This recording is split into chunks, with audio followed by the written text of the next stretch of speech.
Welcome to our Sunday service, the Unitarian Universalist Church of Augusta, on Sunday, May 16th, 2021, the year after the plague. This morning's service will be by Reverend Don Cameron, titled, Wanting to Hear the Arab Point of View and Experience.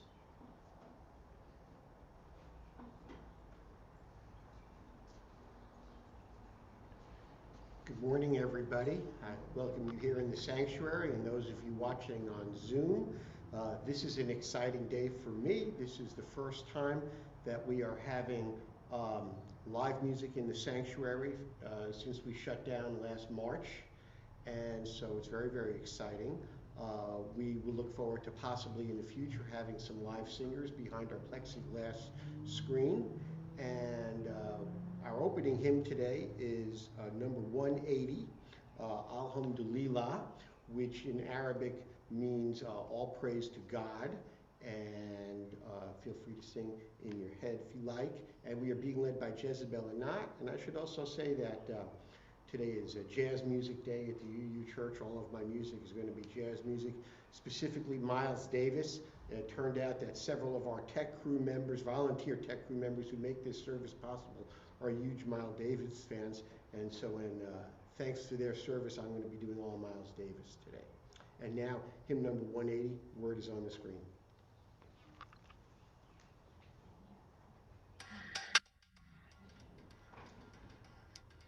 Alhamdulillah, Alhamdulillah, Alhamdulillah, Alhamdulillah, Alhamdulillah, Alhamdulillah,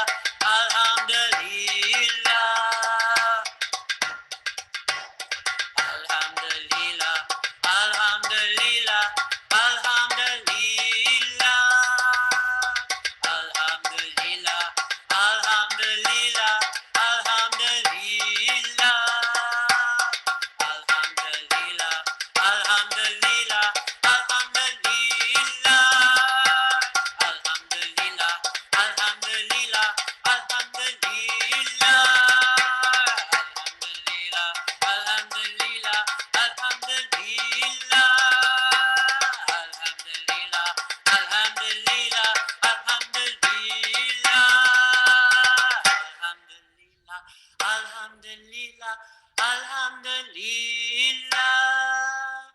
Alhamdulillah, Alhamdulillah, Alhamdulillah.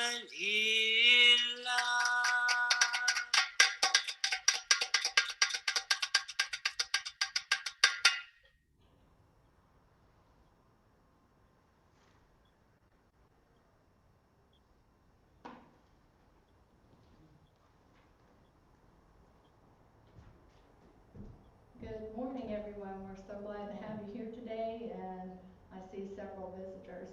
Thank you for joining us today. Starting this week, we're only going to be announcing events that do not occur every week.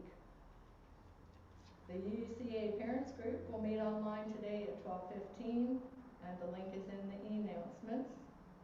Social Justice Committee will meet again online next Sunday at 1 o'clock. And Tim Hunter is the person you need to contact for that. Youth group will meet online next Sunday at 6:30 p.m. The link is in the e-announcements. We have fourth Sunday Vespers, and that also will be online, and that's in person too. And next Sunday at 7 o'clock. And our annual congregation meeting will be coming up Sunday, June 6th. And we're going to do that at 1 o'clock, and that's going to be completely on Zoom. In our week's e-announcements, you'll find all the contact information, and you'll also find information for all of the regular meetings that happen here during the week. Thank you.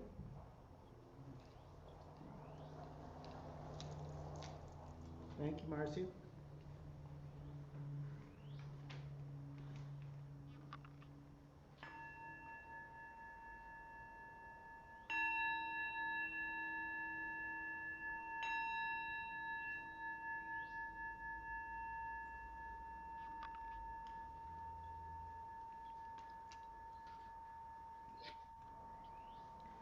For those of you who are new here, this is our chalice. You may be thinking it looks like a bird bath, but actually this is our chalice representing the flame of truth, which is a tradition in our church going back hundreds of years. Our chalice lighting words from Martin Luther King Jr. That old law about an eye for an eye just leaves everybody blind. The time is always right to do the right thing.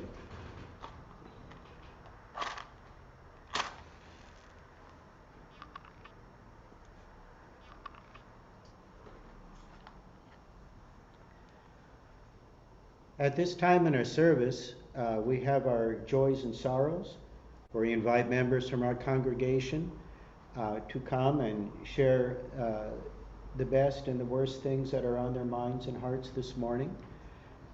Is there anybody here in the sanctuary who would like to come up and speak? Our meditation services, and this is pretty much universal to most Unitarian churches, have a period of meditation and silence.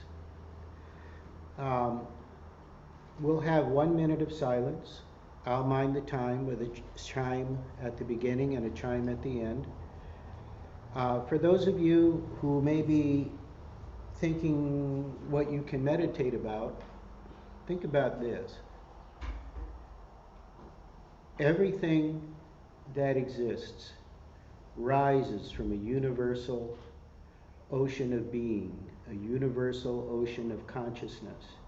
Each one of you sitting here in your chairs is an island of consciousness in a vast ocean of pure, unmanifested being. While you sit here, you hear the sound of the traffic.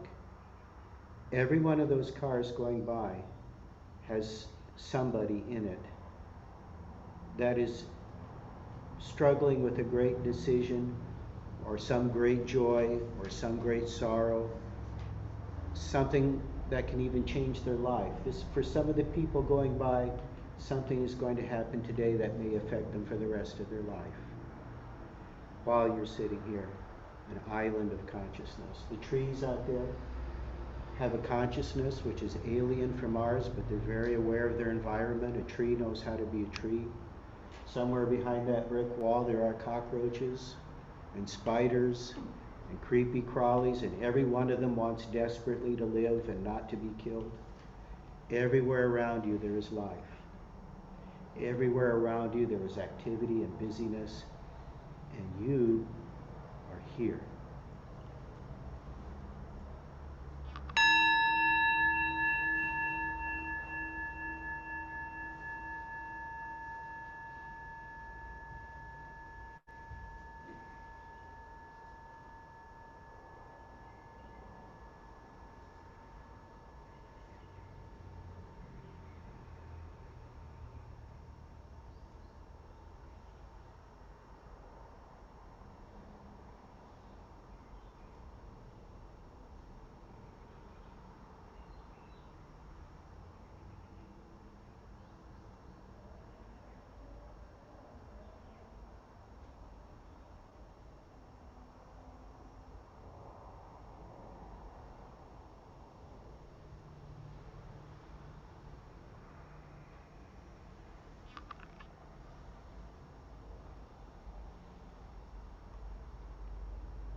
At this time in our service, as our church tries to rebuild itself and recover, even as every one of us is trying to recover from the plague, and we try to reassemble our people again, to rediscover each other again after a year of being apart, and plus people we haven't seen for a long time, and new faces that we haven't seen before. We ask, if you can, to give what you can to keep us going in a time when your help is needed so much.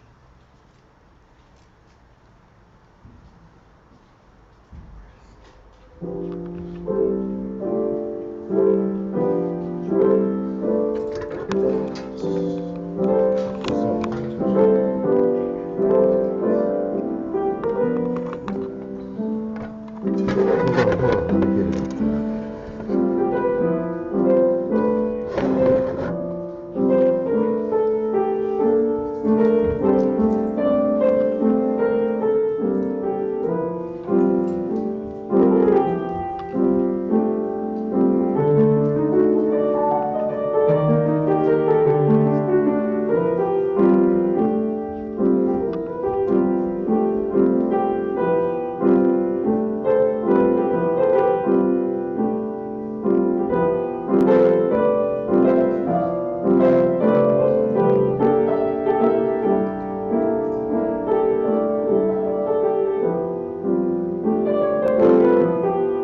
your generosity, we thank you.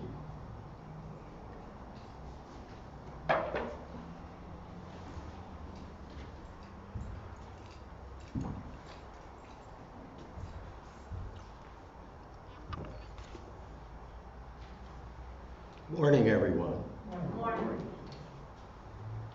Thank you for venturing out. It's nice to be in a sanctuary that has some people in it. I'd like to give you context for this sermon. Anyway, I was serving a church in Maryland, about 6 miles from Andrews Air Force Base. I was there for quite some time, but 9/11 happened while I was there. And I remember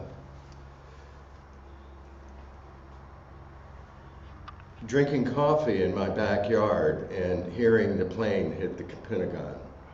We lived only about 12 miles away. Well, of course, we called each other. I'm talking about clergy now, you clergy. What are we going to do? And we just opened our churches. We had no idea what we were really doing. We just opened it, and it just kind of organically happened, and it was quite another experience. I'm just giving you background to where this is coming from. And soon after 9/11, Jan and I, my ex-wife, were at a party. And Jan had lived in the Middle East, actually had Middle Eastern boyfriends. And I had studied comparative religion and Islam in particular, and had been in India and blah, blah, blah. And so we had a little bit of a different take on what was going on with 9/11. And it got so tense that we left the party. Of course, this is just days after. So the sermon I'd like to share with you, I delivered after experiencing all that, less than a week after 9/11, or less than a month. It's a misprint. Less than a month. And in this sermon, I've adjusted the years where I thought I had to, and then in other portions, I just left it as it is when it was then, 9/11/2001, or soon after. Okay, so I'd like to open with a reading from Congressman Paul Finley's book, Silent No More, Confronting Americans' False Images of Islam, who a black Muslim friend of mine gave to me a couple of weeks beforehand.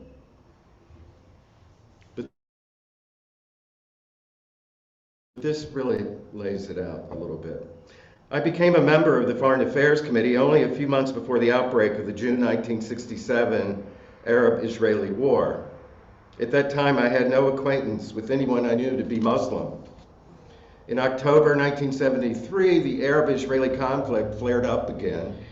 The conflict was initially perilous to Israel, with its forces, short on equipment and supplies, faced the possibility of defeat. Later, the tide turned against Egypt when Israeli forces, quickly resupplied by the United States, approached Cairo.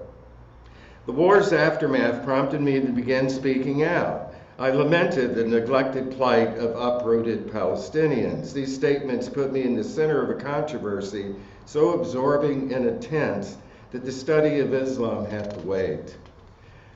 I gave no thought to Islam, the religion of most Palestinians, nor did my colleagues discuss the Islamic facet of the Arab-Israeli conflict. Let's pause. Really? Really? The subject of Islam was largely ignored on Capitol Hill, as it is now. Partly because no Muslim has ever served in the Congress. I cannot recall an occasion when Islamic views were presented to a congressional committee. My ignorance of Islam was appalling. Despite my deep interest in NATO, I would not have recognized Turkey, a key member of the alliance, as a Muslim country. Perhaps this was because I assumed at the time that Islam was confined to the Arab world.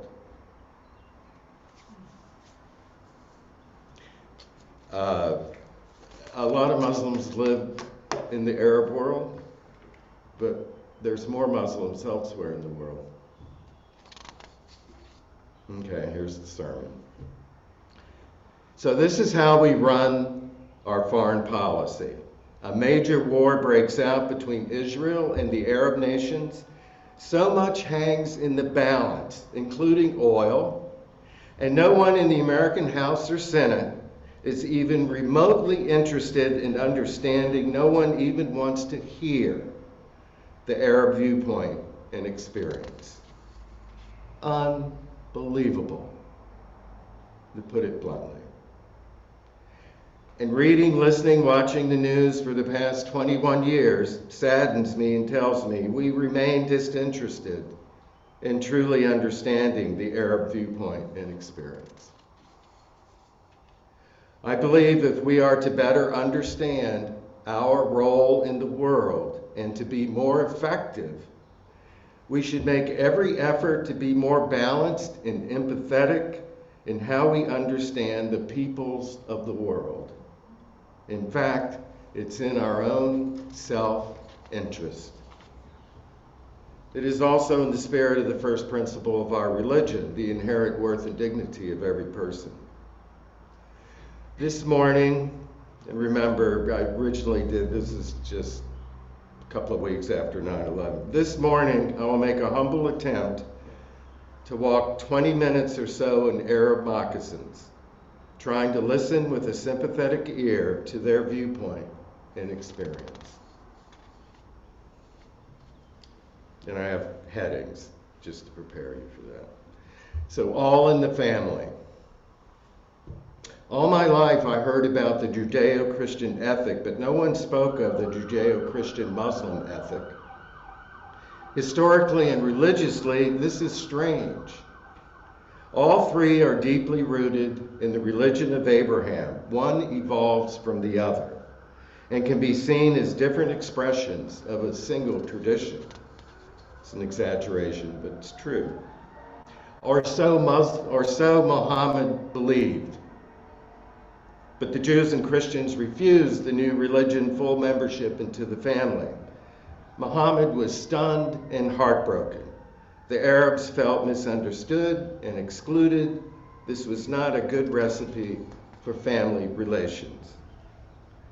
The family goes to war.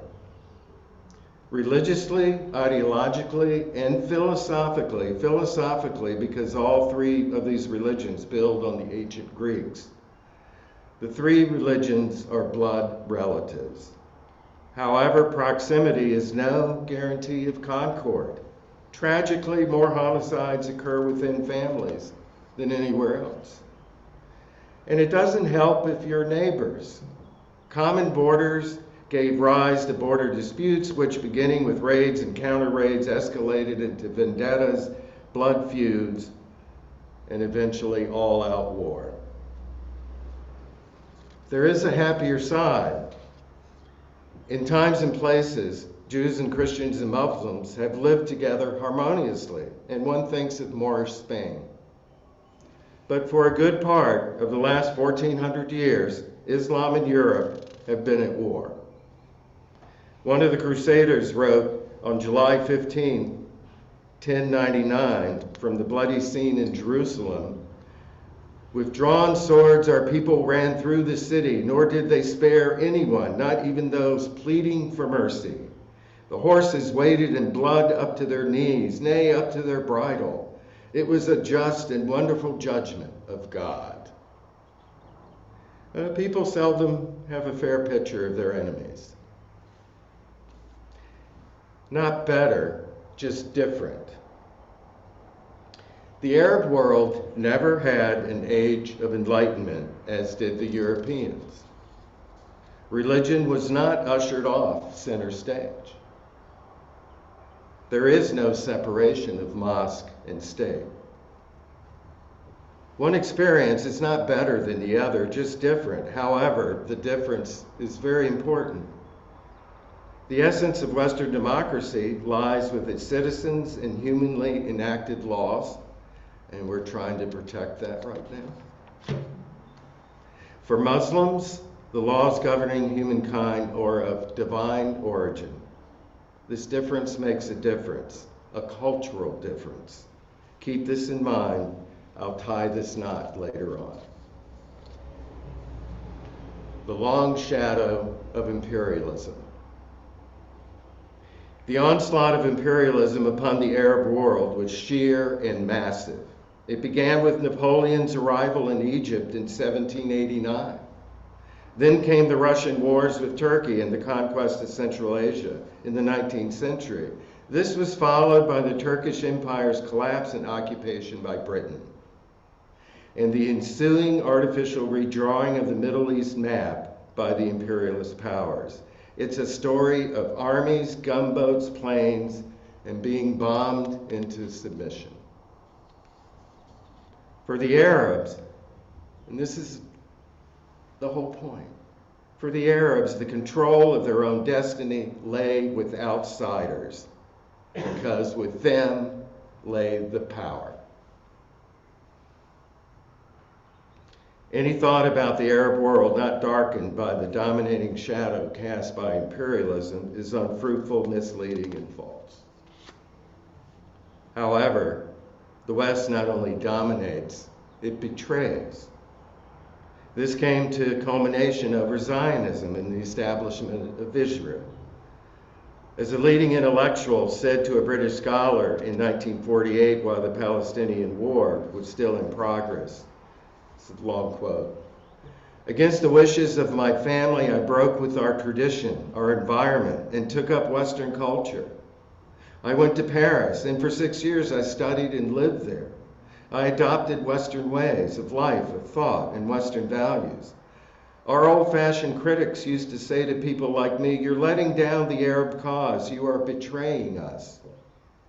We used to think that they just did not understand. Now we wonder if they were right. The way it's turning out, we feel that we have backed the wrong horse. We sided with the West, and the West has let us down." A return to fundamentals. Now consider another portrait. Today's Islamic militants are contemporary in their outlook, often educated in the West, and are into films, music, and fashion. Young Arabs who write Islam is the solution on the wall, wear blue jeans and leather jackets. But it's the writing on the wall they want you to see, not their blue jeans and their leather jacket. They believe that a return to traditional Islam and Islamic law will restore Muslim culture's competitiveness in today's world. They blame corruption, secular regimes and secular laws for economic stagnation, today's roadblock to Arab greatness. I just tied the knot that I said I would, the cultural difference. Their solution, a return to the fundamentals of religion and culture, a return to one's own identity, a return to one's control of one's own destiny.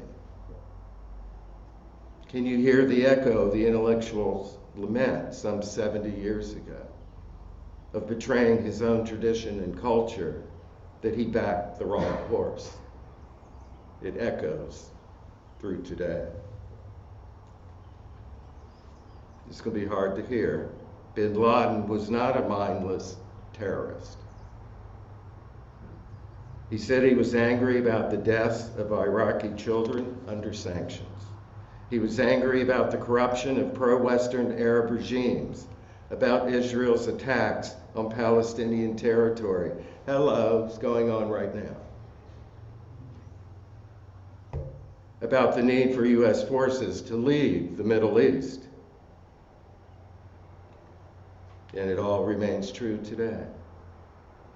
Even though a cold-blooded mass murderer, can you hear his anger that the long shadow is still cast, that outsiders still control Arab destiny, because with them lay the power? In the region, do you think only militants share his anger? Do you believe there is no connection between American policy in the Middle East and the crimes against humanity on 9/11? Do you believe there's no connection between our current policy and the current recent Israeli-Palestine conflict? There are.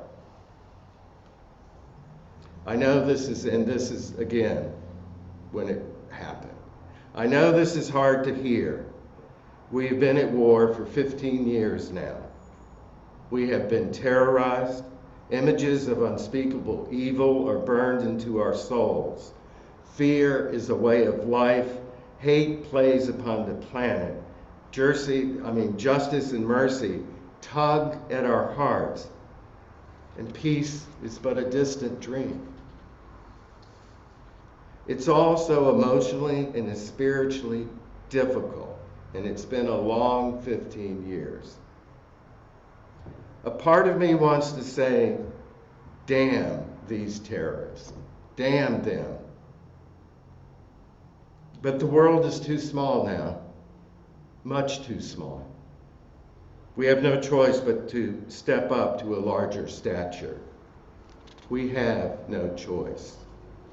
We have no choice but to open our minds, broaden our sympathies, and want to hear and understand the viewpoint and experience of the other. We have no choice if the world is to be a better place, if the world is to know peace. Amen, and blessed be.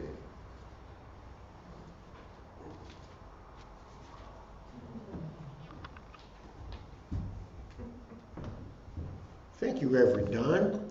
Our closing hymn today is hymn number 318, We Would Be One, and we are led by our choir member, Ruth Pendergrast.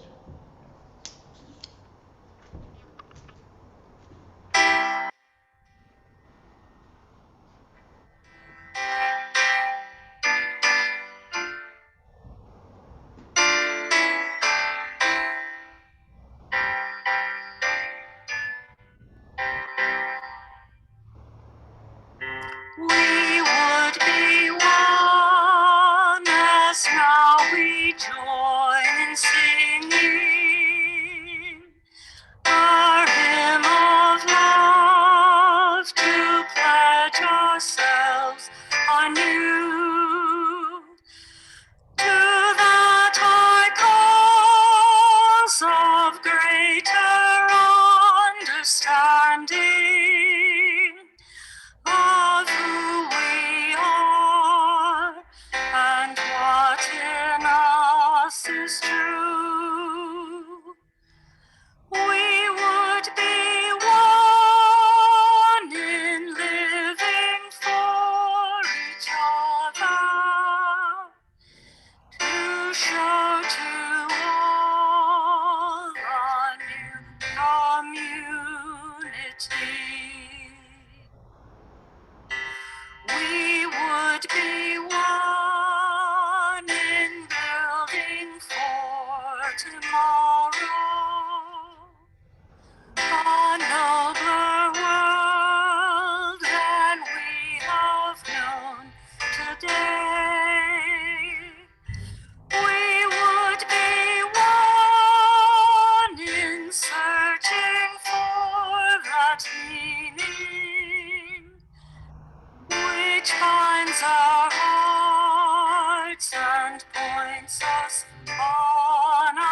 Our closing words are from Rebecca Parker, past president of Stark King School for the Ministry, and she arrived right when I left. But she's a good writer. In the midst of a world marked by tragedy and beauty, there must be those who bear witness against unnecessary destruction, who stand and lead with grace and power. There must be those who speak honestly and do not avoid seeing what must be seen. There must be those who are restless for respect and loving companionship among human beings, whose presence invite people to be themselves without fear. There must be those who gather with the congregation of remembrance and compassion, who draw water from old wells and walk the simple path of love for neighbor. And there must be communities of people who seek to do justice, to love kindness, and to walk humbly upon the earth in order to heal, transform, and bless life. May this be our path. May this be the path we choose.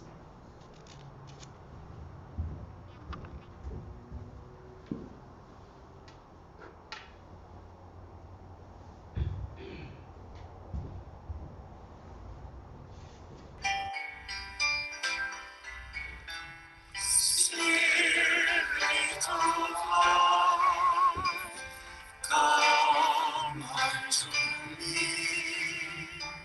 Sing in my heart all the strength of compassion, Lord, in the wind, rise in the sea.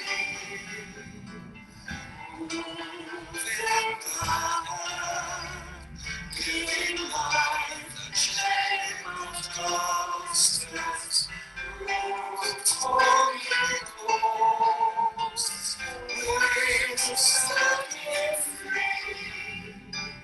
Still